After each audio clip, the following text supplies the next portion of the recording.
Now, I'm sure quite a few of you recognize that silhouette of an absolutely classic American handgun, the 1911, only 114 years young. Today we're going to be talking about why I carry it, how, and why they're so great.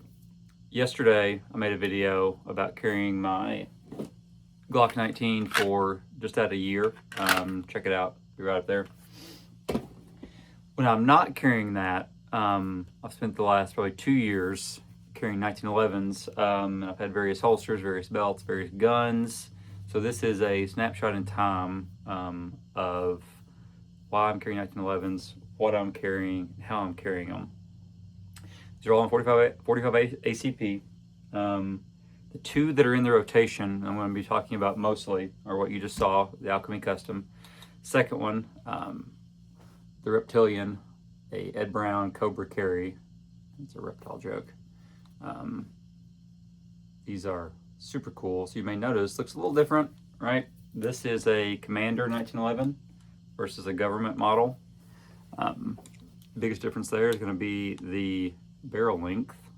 So the Commander is 4 1/4.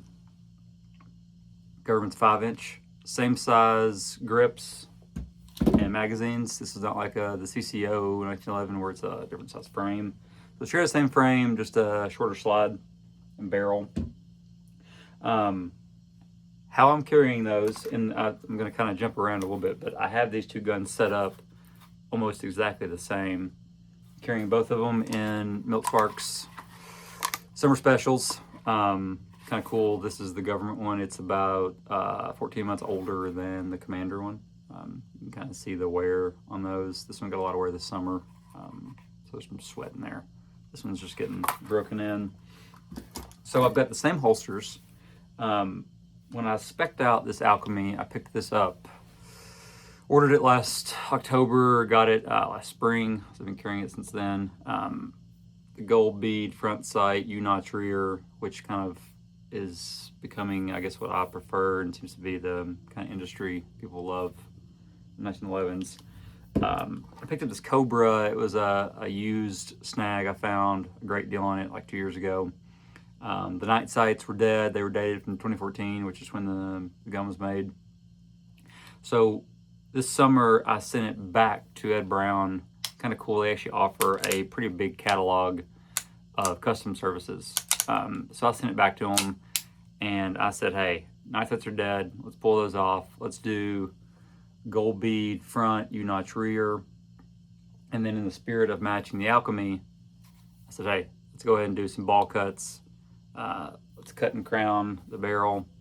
So now I'm double ball cuts, which just looks so good, and we can do a video on those sometime. Same sights, which I love. The Prime Elite I spec'd with only a strong side safety. The Kobra, whoever had it before me put an ambi on. I removed that. I find that sometimes with 1911s, your strong hand can push up on that ambi safety if you're not really riding that safety like a gas pedal like you should be. So I have both of these carrying in Milt summer specials. Again, Commander and government. So I like having the two sizes because I always say in the summer with shorts on, the Commander carries so well. And the reason, I guess I'm going to kind of jump around a little more, the reason they carry so well, it's a 114-year-old pistol design. It's not like we're going to have groundbreaking technology here. But what a lot of people don't realize, and myself as well, 1911s versus like your more modern Polymer Wonders, is just how thin 1911s are compared to Glocks. So check that out. That is pretty astronomical. So I guess by the numbers, it's probably not, as many. But when you're carrying it, I've found that when I carry, what makes the biggest discomfort, surprisingly not weight, which is what a lot of people think about, I find it being the width of the gun. So if you've got a thinner gun, I find it much easier to carry. I usually carry like around the 4 o'clock. So it just seems like that if you can get the width down, that makes a lot bigger difference in comfort carry, in my opinion, in my experience.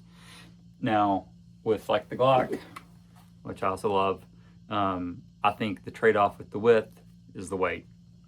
It's much lighter to carry. So when carrying the Glock, it's noticeably a lighter firearm.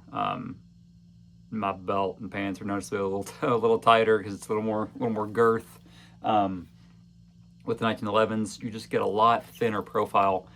And to hammer that home, the Milt Sparks holsters, I've tried a bunch of different holsters for 1911s. These, they somehow combined the thinnest profile with the sturdiest build. That's kind of a testament on this government one that I've been running for a year, which, I mean, for Milt Sparks, a year is nothing. I plan on, running this for until it falls apart, long time. So you can kind of see that I'm finally getting the straps broken in. But again, just to say, these, I think, make carrying even easier. Speaking of carrying, just what this video is about, right? I love a 1911, and there's something about carrying a 1911 in the fall and winter. Outside the waistband, this is a Galco, it's an old Galco. AV212, I don't even know what model number that is. Springfield. Oh, look, more ball cuts. Who would have thought? It's a Vickers Tactical Masterclass by Springfield and Larry Vickers. Kind of cool, actually. It's a double-digit serial number, so it's one of the first run of them. Inside the rest of the waistband, nice thin holster. Again, the gun's so thin. Throw it under a light jacket, sweatshirt. You don't even know it's there. Magazines and ammo, just as important. I was fortunate enough, Ed Brown sent me a couple of their 8-rounders. It's a stainless and a matte, whatever that is, to try out last year. And I've been running those and have really, really come to enjoy those for really all my 1911s. That's what I've dropped them at the range, beat them up.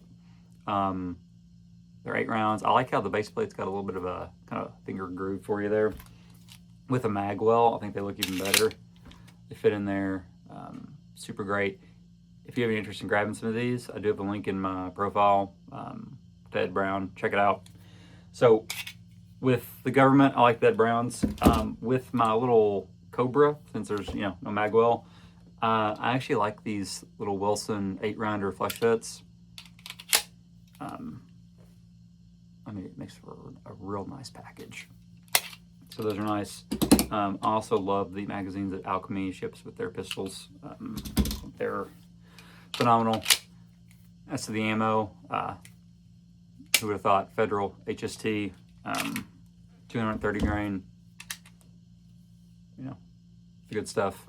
Again, there's gimmick ammo out there. HSTs work.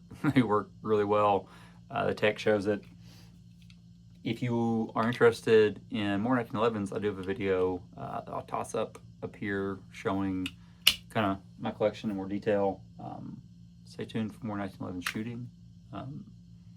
Yeah, and if you want to elevate your T levels, if you feel like you need a boost in that, spend a week carrying 1911. You'll feel great. Thanks for watching. Like and subscribe.